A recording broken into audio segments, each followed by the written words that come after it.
There's a famous Zen parable that I love, captured nicely by Jon Muth's book called Zen Shorts.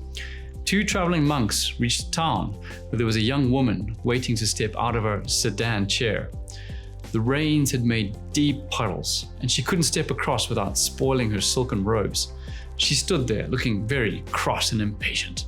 She was scowling at her attendants.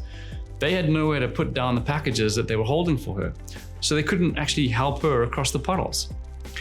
The younger monk noticed the woman, said nothing, and just walked on by. The older monk quickly picked her up, put her on his back, transported her across the water, and put her down on the other side. She didn't thank the older monk. She just shoved him out of the way and walked inside the building. As they continued on their way, the younger monk was brooding and preoccupied. After several hours, unable to hold his silence, he spoke out. "That woman back there was very selfish and rude, but you picked her up on your back and you carried her. Then she didn't even thank you." "I set the woman down hours ago," the older monk replied.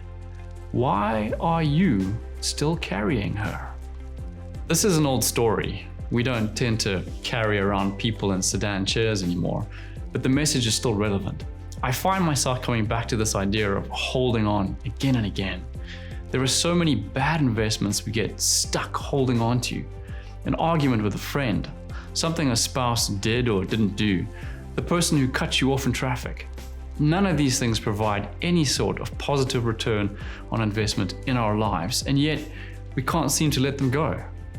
If there was an investment in your portfolio that was giving you non-existent or negative returns each quarter, you'd eventually let it go, right?